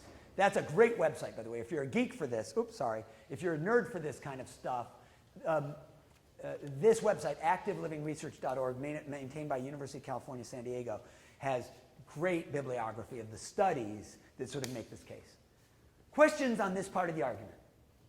So far we've said don't tell people to exercise, build a world where they're going to be active as part of daily life, and yes, we can build it. To which you then should ask. Yeah, please, go. You just showed the little road diagram on 38. Yeah. What's your experience with the state DOT so far? More receptive than you ever thought. Only in the last 4 years, though. 3 years, 2 years maybe even. Now, I don't know, given the new administration, because, you know, at the commissioner level, it's a political turnover. I just don't know what the tone will be. But they have, after the 2006 to 2008 update to the Mass DOT roadway guidelines, this is actually important to know, which were really complete streets guidelines. I mean, we as a state have been recognized for having made our state level guidelines, you're nodding, so you're aware of this work, has been considered really a move in the... But it is political, though. That's the issue. Right. So we need to be willing to make the economic development argument, not the nanny state argument, right? It's a different sort of tonality. But I believe good design, every one of those businesses on 138 benefits if we make that a safer and more viable road for patrons to get to those businesses. And since you guys are talking about sewering that area, and that getting, if anything, increased density, more mixed use, you've got to get that road right. So I would submit it should all go hand in hand. When you do the sewer work, when they're ripping it up, make it a real multimodal street and a wildly successful, make it a new model corridor, a new village center. And that's all in your plan. You know, Envision says that's what you want to do. Do it. Well, I think that's where people get confused in town, is because when they started hearing sidewalks to nowhere and all this other stuff. Right. We envision you have to take a longer term view. That's correct. And the same for Stoughton, by the way. This is the same conversation. 25-year plan. This isn't 5 months or 5 years. That's right. And it's a 20-year win, by the way. We think decadal is, you know, sort of when that's now a vibrant district where I could live and where my mom, post-driving, could live there and walk to destinations and still access some of those great assets you have in Easton, the farm, some of your trail. You've got it right then. You're winning. And you're winning in the economic battle, which is where do businesses want to locate those kinds of communities? I just wanted to mention that I had gone to an economic development meeting a few weeks ago that was at the U, that the new Secretary of Economic Development was at JF, and the guest speaker that they had, I forget what his name was, but it was called Strong Towns. Yes. And they were talking about the road guide. Yes. And so the administration seems that it is in support. They're hearing this stuff. See, this stuff is now well established enough that I'm hopeful. I just haven't interacted much with anybody in the new admin yet, but I have reason to believe that because remember, it's still only the commissioner is the political appointee. At the staff level, I think engineers up and down the line, and you guys may want to weigh in on this too. From your work with DOT, I think they're more receptive to this kind of stuff if there's good evidence and it's justified, if context is right. Are really interested in these kinds of things. You guys want to comment on that in your engineering experience? Okay. I mean, I don't want to paint a Pollyanna picture. Then the other thing is, here I will say this. The other thing that DOTs across the country want is the community be of a mind on it. So in other words, if it's one wacko recommending it, and as soon as they start the project, they're going to have people laying down in front of bulldozers saying, you're taking lanes away in front of my business, they're not interested. But if a town comes in and says, we've got a plan, envision, master plan, and it calls for this, and we are of a mind. We've gone through the legwork of community meetings, public hearings, done our walk audits, and we're ready. It's much easier for the district engineer, DOT, to say, yeah, good, I'm on. Okay? So know that, because that background work's really important. Does that agree with your experience as well? I find that it's not lanes, it's parking. So it's parking away. Yeah, parking. It's a good place to go against that, actually. Yeah. And we ran into that on Dorchester Ave in Boston with the Boston DOT, which is, big on a complete street thing. However, it's a hurdle that's being cleared too. So he's saying, taking parking lanes away. But we're seeing that even be cleared. All right, so there's our setup. What about the free market? Smarty pants, fast talking guy. You got a great story here. If it's such a good idea, why isn't the marketplace taking us there? Short answer is that it is. All right, so there are a growing number of studies of which I'll just show you one example. This one actually says at its fundamental level, more walkable communities, houses held their value better during the recent downturn in the economy. When foreclosure rates were going through the roof in places like Phoenix and San Antonio, car-oriented Houston, that literally entire subdivisions were going under and being foreclosed on. Walkable districts in communities that have walk, bike, and transit access, we're seeing their housing values stay up. So that's what this fundamentally says. There's a website called WalkScore. How many are familiar with that? Okay, everybody should write this down. And after we're done today, go to that website, walkscore.com, put in your home address, and put in the address of a house you'd really love to live in. And see what the walk scores are. And very frequently I find people say, the one I really want has a higher walk score. All it is it looks only at the proximity of destinations. It's an imperfect instrument. It gives you a 1 to 100 score for the walkability of that address based on how many different things are within walking distance. Schools, parks, playgrounds, shopping, restaurants, cafes, and civic institutions. So, modern suburban style design, these suburbs that we built all through the 50s and 60s and early 70s even, and 80s honestly, no sidewalks, wide streets, 1 acre or large parcels. We see walk scores like 5 and 10. These are, by the way, not made up. I went to real addresses that we had driven by, got the walk scores. Whereas downtown, Easton, you get more like that. In Stoughton, same thing. Modern, more contemporary subdivisions of the last few decades, the wide streets, maybe a sidewalk on one side, maybe nothing. You see walk scores like 10, 11, 12. 85 when you get into downtown, within walking distance of the train station, shopping, all of that stuff right off the square in downtown, right? 85 is a great walk score. That is yours, and you should be proud, because that's a really cool. So here's my point. By the way, quick side note. Why are the high walk scores in Easton's 40s and 50s, Stoughton 60s, 70s, and 80s? No, it's not about the sidewalk, because it's only mixed use, it's land use, it's just a rurality. You guys are lower density, so it's harder to have, it doesn't mean it's a bad thing. You still want to aspire, because there's a certain amount of that character that Easton, if I read your planning documents, want to keep. So don't walk away from that. Just acknowledge that as we build village centers and mix them more, those numbers will tend to go up. Even where you do have the density, as you go to multi-story, as you take that 138 corridor, that walk score could go from 7 to 70 once you put housing there, because there's a lot of retail and a variety. right? Does everybody understand that? Walk scores are not a fixed thing. We change them by our land use decisions. All right, cool. By the way, this is a great publication. It asked in the year 2010, what's the next generation of home buyers looking for? And it said everything Mark Fenton just said.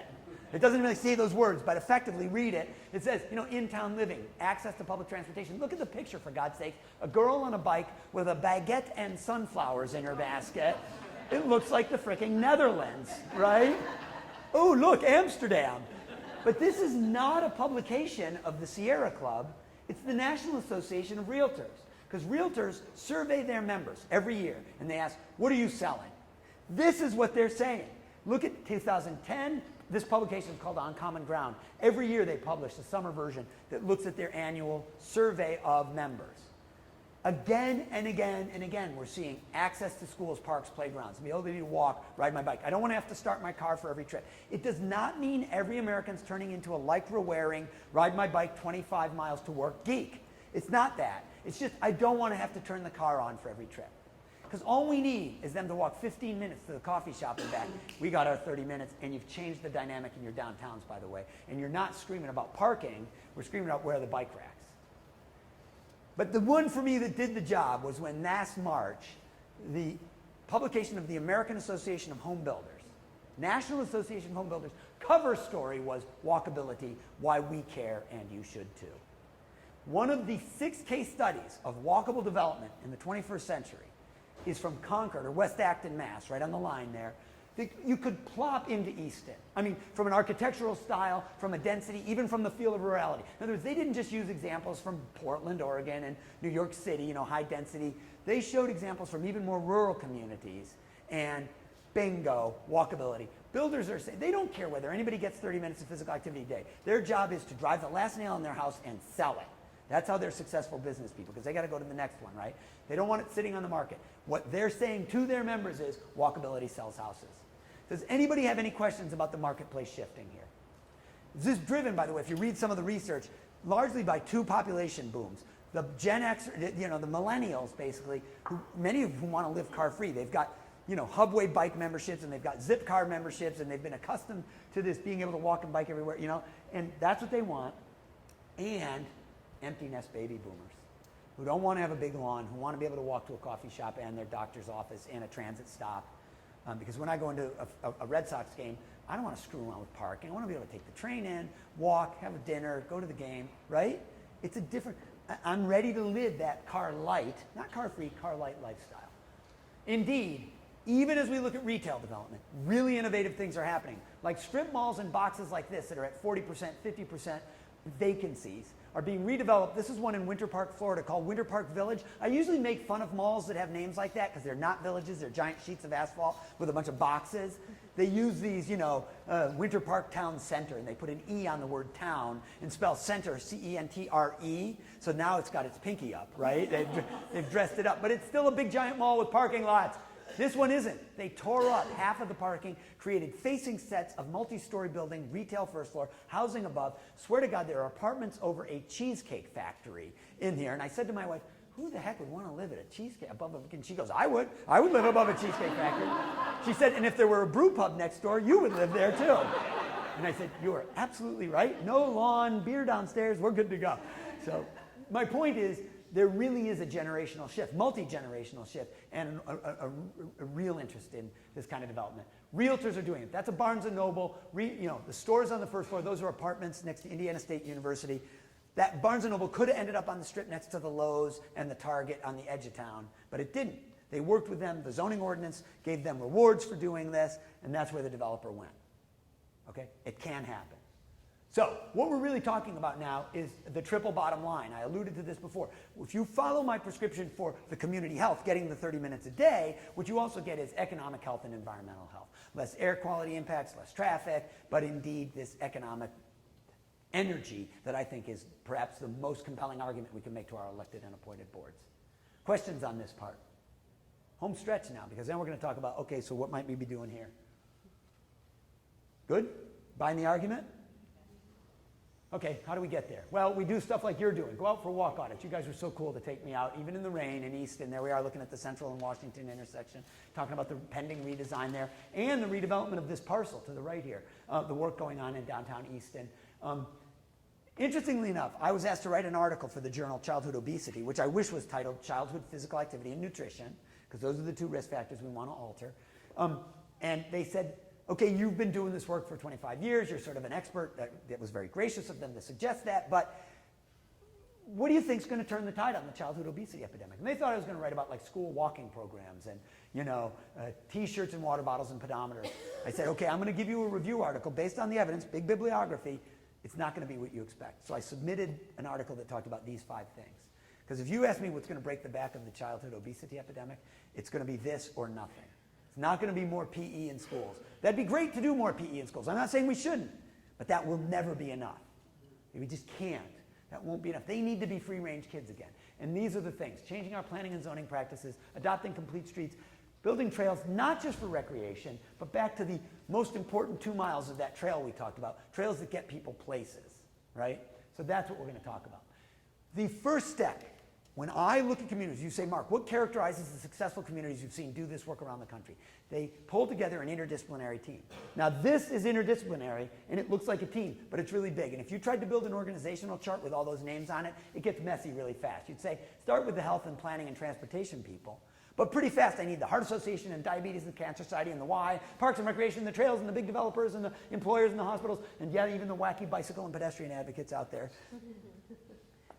I find that when coalitions sort of try to have monthly meetings of 40 people, 50 people, this thing tails off fast. People stop coming to the meetings. It's exhausting. I'm not making light, guys. I'm just saying it's really hard because people have real jobs and they got to get back to those. I can't sign on for another every month meeting committee. What I find is that successful communities create a steering group or a leadership group or something like this. I call it a stealth team, not because they are sneaky, but because they're willing to just do this work in the background, connect across the disciplines, and make the outcome be the goal. The goal is the vision of a more walk, bike, and transit-friendly community. It's not my department getting more successful or our division getting a grant. It's this outcome. So if you were going to pick the 10 people, by the way, this does not sound far from what Envision talks about as sort of an implementation team. You actually talk about it in the document. I think there should be a leadership or an executive group that's only about this size and truly mixed discipline. Don't let it be all infrastructure people. Don't let it be all health people. Don't let it be all economic development people. You need all those perspectives represented at the table. Only the balance, the schools, right, parent, you know, all of that. To be on my team, 3 criteria. 1, you buy my vision, this vision that we're talking about. 2, you can do this as part of your work. In other words, if I'm stealing your time away from something else, then you only can hang with me so long. And 3, you're 1 phone call or email away from all those other people. You have enough reach and influence in the community that when we do need to convene the big group, when we need, for example, to put out a call to say, we need people to show up at the public hearing, give thoughtful testimony, and support this requirement for the new Walgreens to be designed this way, not that way. Because that's going to come.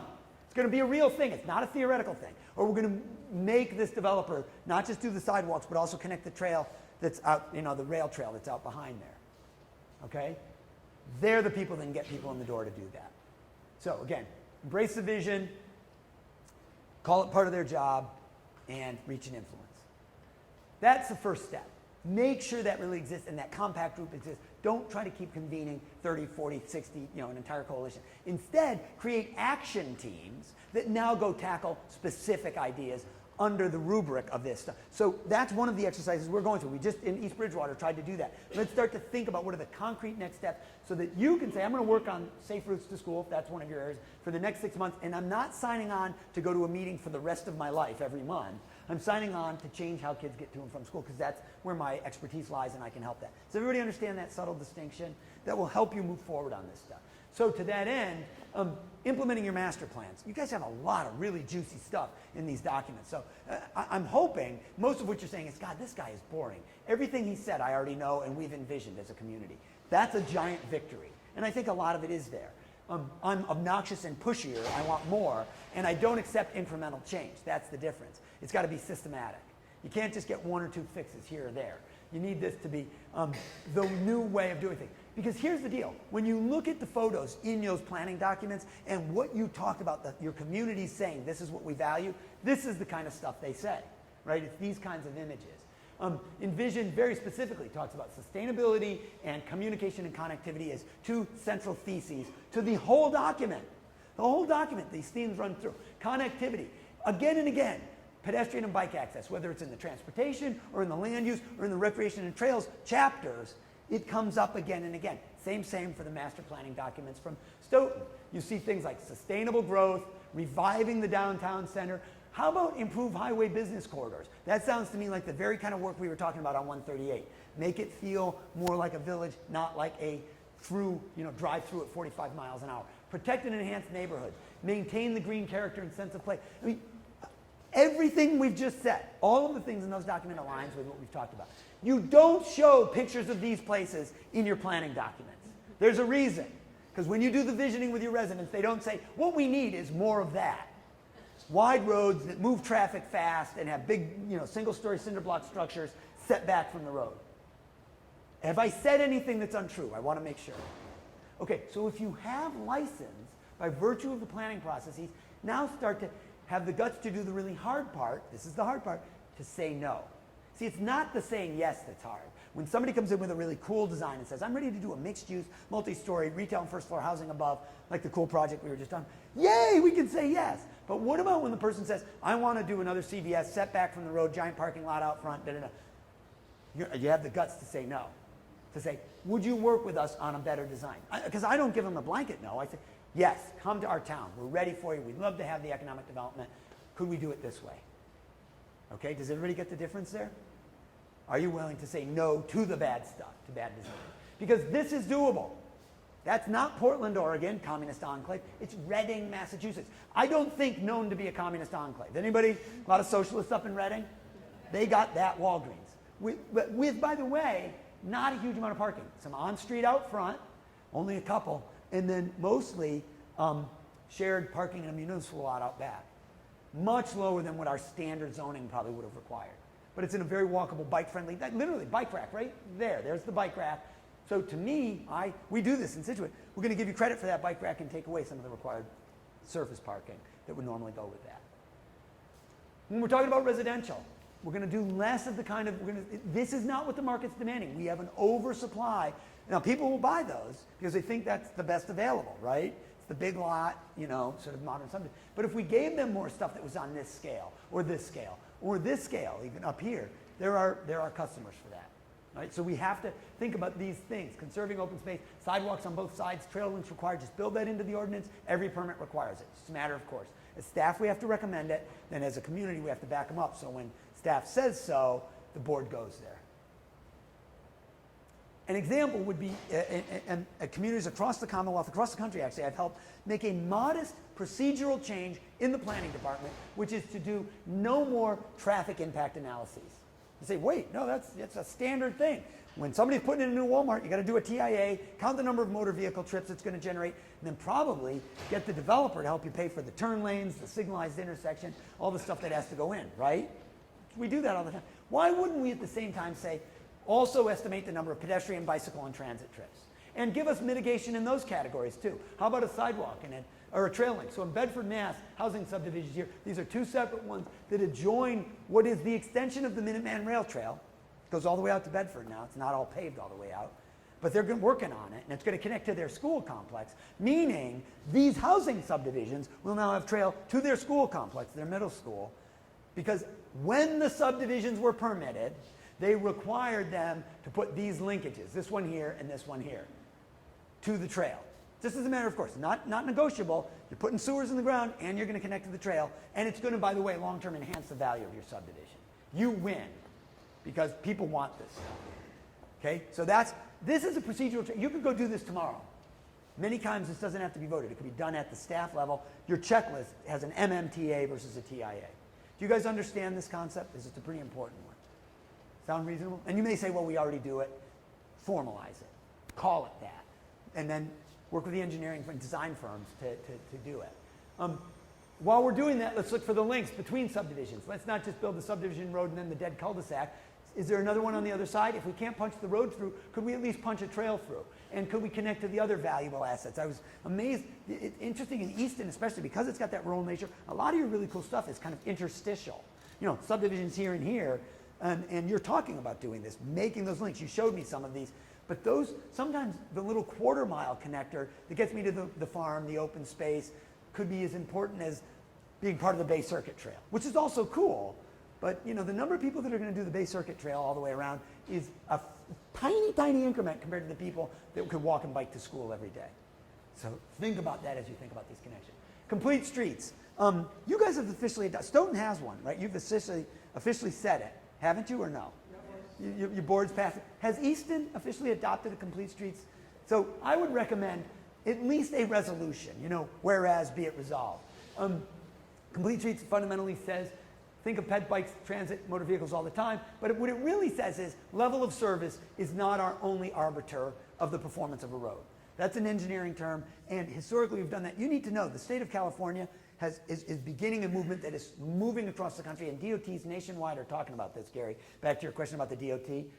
They've passed a law that says level of service can no longer be used as the sole justification for roadway improvements. If all you're doing is improving level of service for motor vehicles, we will not fund it. So because all that does is improve it for one of the 4 modes. Show me the other things you're doing. Are you reducing VMT? Are you increasing pet and bike trips? Are you reducing injuries and fatality? Show me some other measure. And they're actually working on a more amalgamated. In fact, some people have developed what they call a pedestrian and a bicycle, PLOS and BLOS.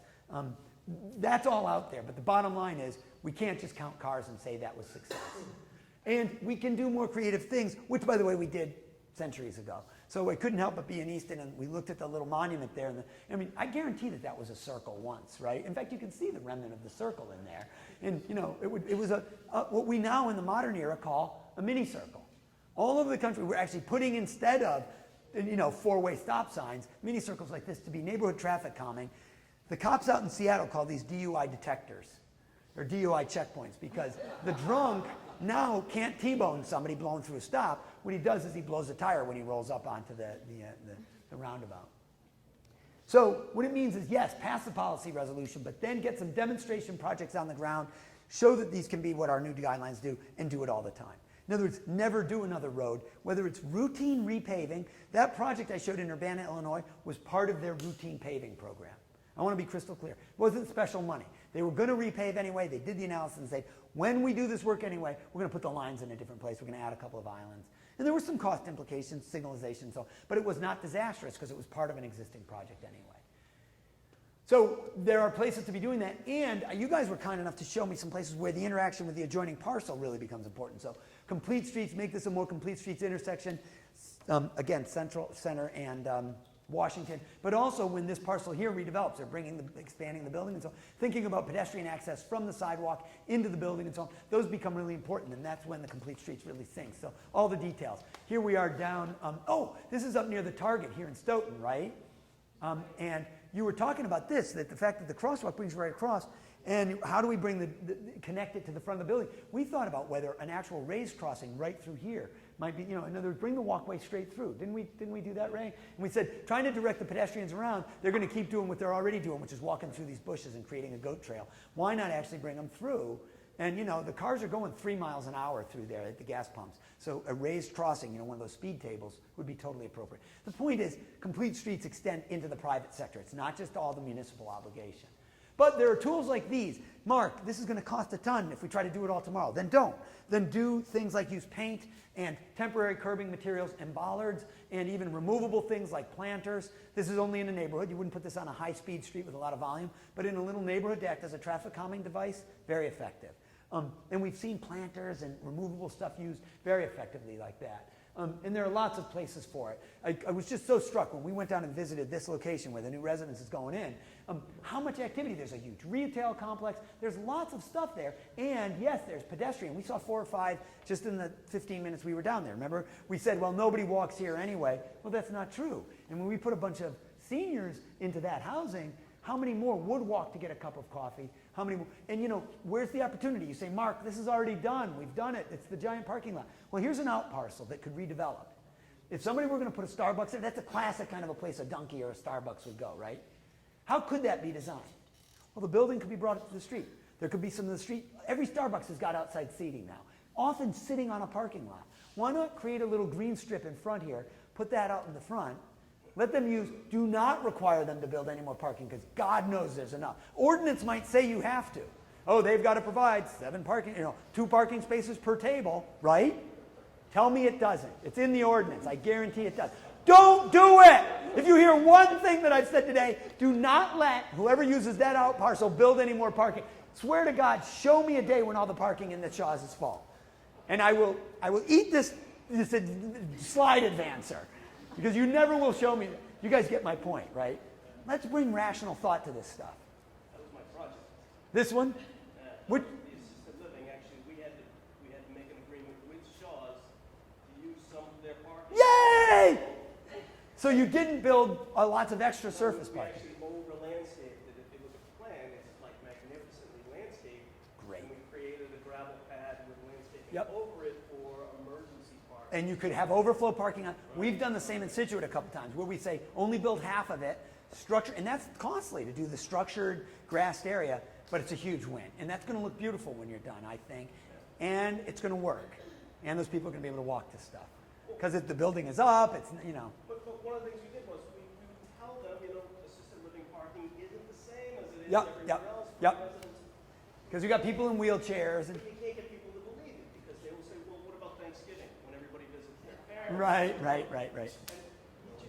you're going to need to pay parking somewhere. Right. And we were fortunately able to find it, but what if you can't? Well, so then you modify it for that use, right? For that use, it's different. But here you've got acres of asphalt, and the able-bodied guy going to visit my parents, I can park in Shaw's and walk over, particularly if there's a good ped connection. So that's the right answer. Plus, with your overflow, it sounds to me like you guys came to a good conclusion. It's well said. No, it takes thoughtfulness, and it isn't easy, and I commend you for being willing to get there. The mall, it's like a strip mall on its side on the other side. Yes. Oh, I got pictures of that. They're parking upside down and backwards. They're going to be using my parking. Right, and right. I don't want them to. Right.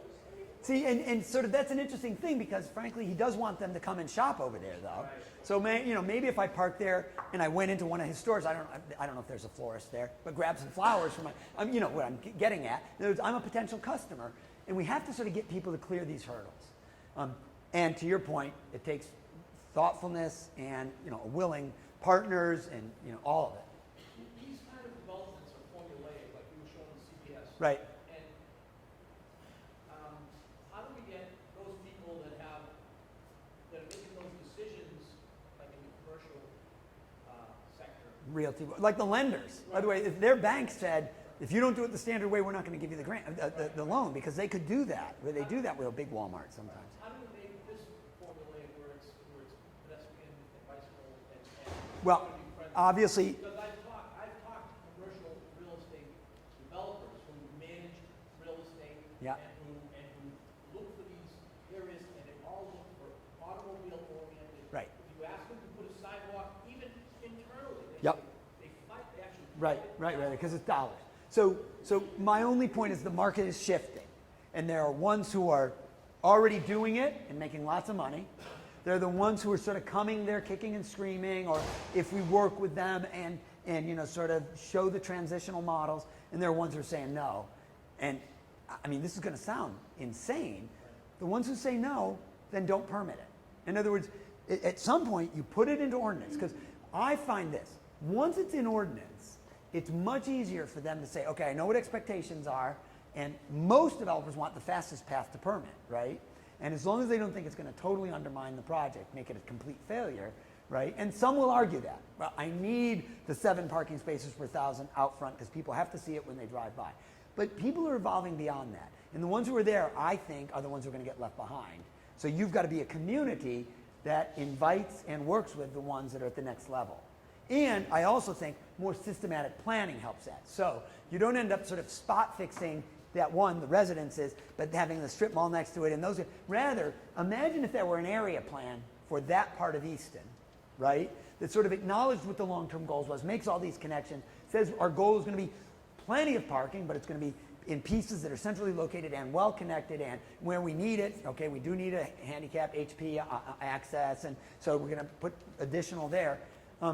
So area planning helps with that too, rather than doing it spot at a time. And you know, as a planner, that we think that way all the time. So those are the 3 answers: ordinance, and then board's on board, because, oh, by the way, don't start to grant the occasional waiver, because then there's this inequity problem. Well, you gave it to them, but not us. If everybody's on an equal playing field, if every residential developer is doing the same kinds of housing, if you're doing open space conservation residential development, and everybody does that, but then a guy comes in and says, I want big 2-acre lots, and I'm going to blah, blah, blah, blah, and you give it to him, then they can claim foul, justifiably. So your board has to be there with the vision, too. So ordinance and sort of universal application of it, area-wide planning, and then work with the folks that'll go there. And the ones that don't, I'm back to you got to be willing to say no. There will be times that are going to be really hard that both of these communities will have an opportunity to say no to something, and you either have to have the guts to do it or you won't, and when you don't, then you're back to my disequity problem, which is you gave it to that guy, why not me? And you're going to be doing the same old stuff. I'll come visit you in 10 years, 138 will look identical to what it is now. Oh no, it will be 5 lanes with a center turn lane, more access problems, higher collision rates, total crappy place to even drive a car, let alone walk or bike. That's my prediction, and I know it's true.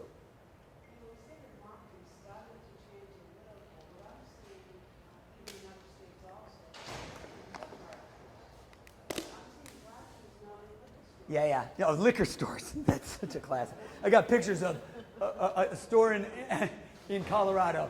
Guns and ammo, liquor, drive-through. Thinking, yeah, that's a good combination. Get me in my car drunk with my gun. I'm really good to go. Yeah, pot, right. Or dispensary. Then you say, okay. Say, go ahead, sorry. Don't do it. That's right. You got to be, because guess what? They're the other ones who are saying, I am ready to build this thing and I know I'm going to make a bunch of money on it. And it's going to be the front page of my portfolio, by the way, my development portfolio. All right, so to wrap up, big intersections like this. I mean, I'm just reminding you that for me, complete streets and all of this also means let's be willing to use tools. That's the roundabout at the roundabout at the Greenbush train station that people scream bloody murder. Going to be a disaster. And this is an odd one. The reason I use this picture is I have the great aerial of the one in Glens Falls, New York. Kind of a similar thing, these 5 offset entry points. And again, some of the local businesses and everything, and it's phenomenal. It's turned out reduced collisions. Everybody says it's easier to get around as a pedestrian, as a bicyclist.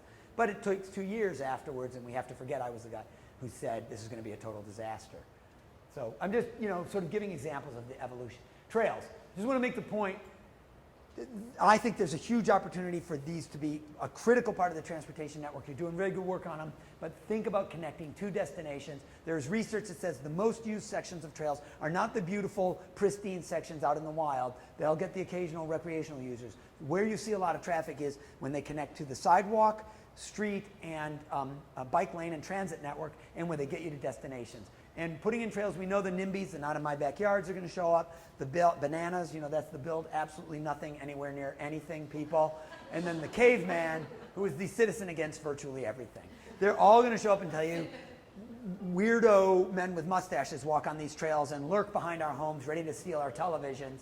And what we actually know is that the trail, and access to the trail raises your housing value, and lots of really positive things. Oh, and by the way, and takes abandoned spaces like this that are in fact right now very scary and dangerous, and puts law-abiding citizens on them on a bicycle with a cell phone, which is the best deterrent. Yes, I want a law officer there, but frankly, my wife and I walking there with our stroller, our kids in a jogging stroller and a cell phone is a great deterrent too, right? And the kids that are having bonfires and dumping bottles and stuff back there, I keep them away by my presence just as much as a police officer on a bike-mounted cop.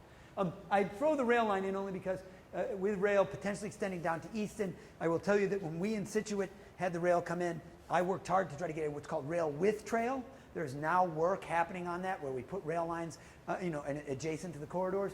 And I'd urge you to think about that as a possible mitigation. As you think about trail locations or sidewalks, look where there's already demand. Where are the goat trails? Where's the path already been worn by pedestrians, and formalize those.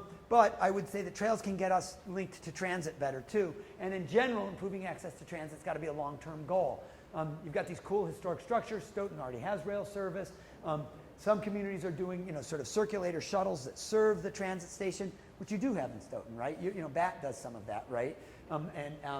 And that's the kind of thing that Easton, if it's going to come down there, you should be thinking about that. And I would submit to you, you know, Situate went down this path. They tried to fight the train. They said the train's not going to come, the train's not going to come, it's not going to come. And then we got the train, and we got a lot of areas where huge missed opportunities for mitigation, sidewalk connections, better rail crossing, because we were in keep it from happening mode rather than let's make it be the best thing it can possibly be. I would suggest we had this study, and I'm not making a value judgment, I'm just letting you learn from the experience of other communities. Situate, we did this great study using CPC money of how a trail corridor could have gone along the rail line, but none of the powers that be were willing to back it. So it showed viability. And one of the things we showed was the trail along the Driftway. This was the no one will ever walk or bike there trail, which now connects the Village Harbor district of Situate to the Greenbush Rail Station. I see pedestrian and bike traffic on it all the time, all year round. Peter, am I making that up? I literally will ride my bike from my house 7.5 miles to my buddy's house because I can. And this trail is a part of that link. Oh yeah, that I go on the whole thing. Yep. So the point is, and anytime you're on it, you see other people on it, including, by the way, there's a life care center just down the street here where we have a lot of people. It's an elder care facility in which some of them are literally non-ambulatory. I regularly see people pushing wheelchairs with their parents on this walkway to go to a little fishing overlook that's the Herring River, the North River. And you know, that makes me cry. It brings tears to my eyes because I sort of, for that person alone, it was worth building this trail. For that parent and child to be able to still get outdoors and do that. But those are the bike racks down at the train station, and we're trying to get some bike lockers and some other things so we now have enough people coming to the rail. So my only point is, you know, think about transit that way. Other things we can do to make it bike friendly. They had a design contest in North Adams, Massachusetts. Look at the initials, NAMA, NAMA. The design contest, and the local vocational school actually is fabricating those, the welding program. And then local businesses donate the money for the materials for the steel, and then the business gets that bike rack in front of their place, designed and fabricated by local kids. You know, nothing makes my heart warmer. Great partnership. Not a lot of money involved in that. They're building bike racks all over the town. This is Salem Spins. It's a bike sharing program. You know the elaborate hubway system in Boston where you have to have a little fob, but this is a much lower key one. You go into that hotel, sign out a bike, you get it, can drop it off at one of the other stations. So they've done a low-key version of that. You know, at least in Easton and in Vision, I read a lot about, you get visitors coming for your historic attributes and so on. And many of those are bikeable. If you think about the Ames Estate and some of your historic structures, you know, a bike share system just built on some of your key destinations as a starter might be, you know, think 4 or 5 locations, low-key. It might be a nice way to dip your toe in this. You guys between the transit and some of your natural nodes, same in Stoughton. So that's why I included that photo. It's a possible tool here. But we got to raise the next generation of bicyclists in Blue Island, Illinois. As part of the school program, there's an after-school thing where kids sign up. They focus on low-income kids who can't afford bikes and so on. They say if you take the 8-week program, which includes classroom time, on-bike time, and bike maintenance instruction, they actually fabricate and maintain their own bikes. At the end of the 8 weeks, you get to keep the bike in your helmet. And of course, you've got the skills to ride. They're raising the next generation of cyclists with the lowest income kids, the kids who would be the least likely to ever do that. I think it's a really cool program, an example of a role that a Y could play. I'm trying to give you examples that different parties represented in the room could play. This kind of programming feels like YMCA to me, you know what I mean? Last but not least, Safe Routes to School. There's a statewide program that says we should use the 5 E's. If we're really going to encourage kids to walk and bike, we can't just do education and encouragement. We've got to figure out, why aren't they walking now? Is it the traffic? Is it the distance? Do parents feel there's bullying on the buses? Are the routes safe enough? Do we have to engineer them? Are we enforcing the proper speeds and behaviors? This is out in front of the central school over there, and you guys told me common picture here in Stoughton. You know, that's every day. And you know, sort of the OCPC's performance measures on Central said the school traffic was one of the strongest influences in lowering level of service at certain times of day. I mean, it really was striking to see the influence of the school complex. We see that all over the country, by the way. Schools are massive trip generators. My only point, let me give a counterexample to conclude. Columbia, Missouri. They wanted to have more kids walking and bicycling to school. So they set up what are called walking school buses. That's a group of kids walking with adult supervision. In this case, a University of Missouri student earning community service hours. She's in public health, and she's interacting with the kids. She can do healthy messaging while they're walking. What are you having for breakfast today? And she's walking, putting at ease the parent who's got, you know, the single parent or the parent, both parents work, I can't walk my kid to school. Well, there's an adult, university student walking with them. Problem is they still had kids being driven to school in this traffic, and parents said, it's because I feel like the traffic is so bad right at the school, even with the adult supervision, I feel my kid could get run over. So parents were driving their kids to school, contributing to the traffic because they said the traffic at the school was so bad. And I understand that, right? You know, you thought, well, they're safer in the car. So what they did was we did a walk audit, like the audits we did here, and found that there's a park, a beautiful park, kind of underutilized, adjoining the school, with a giant, fairly good-sized parking lot, 2 of them at the other end of the park. And we said, what if drop-off and pickup happened there? In other communities, by the way, we've done this with the church parking lot. In fact, in Scituate, St. Mary's Church, quarter mile from the Jenkins School, this parking lot serves the same purpose. We said, what if parents were encouraged to drop and pick there, and kids walk that quarter mile in groups? Maybe some adults could, one parent every once in a while could take turns. My wife actually and I had set up a walking school bus in our neighborhood. We went by the one in our neighborhood, picked kids up along the way. And then the school had this clever idea. They said, we've still got this problem with the traffic in front of the school, and parents are concerned. What if we put in a 5-minute safety delay on any vehicles in front of the school? That is to say, if your car is out here in the traffic mess, you're going to sit in the gym for 5 minutes. So any kids who are going there, if you're a walker, if you're truly walking or bicycling or taking the bus, you're released. We're going to freeze that traffic for 5 minutes, and then we'll release the cars. What did kids start to say to their parents?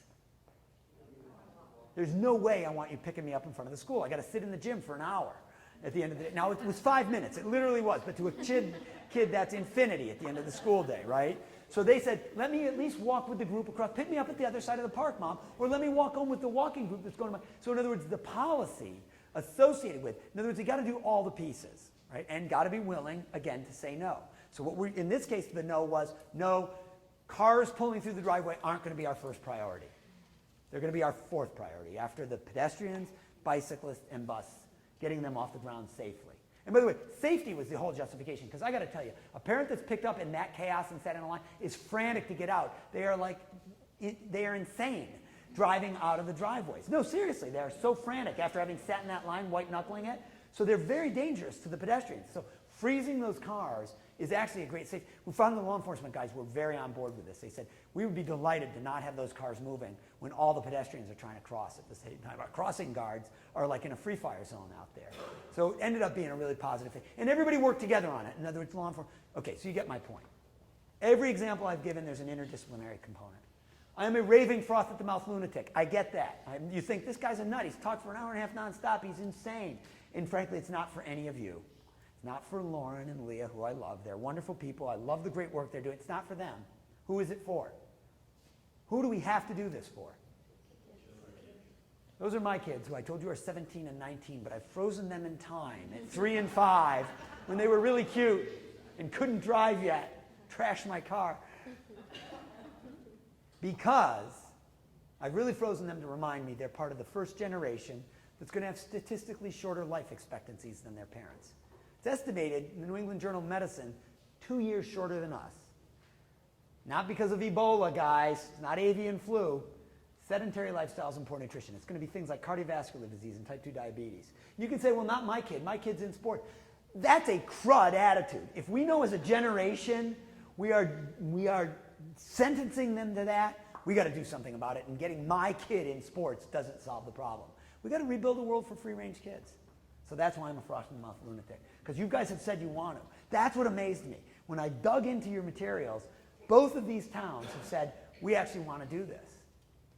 Okay, I'm calling your bluff. Because it means you got to be willing to say yes to the right stuff and no to the wrong stuff. Stick to your guns, and that's easier to do if you have a unified voice across disciplines, a lot of people with different perspectives working together. That's what's going to make it fly. Take a breath, Fenton.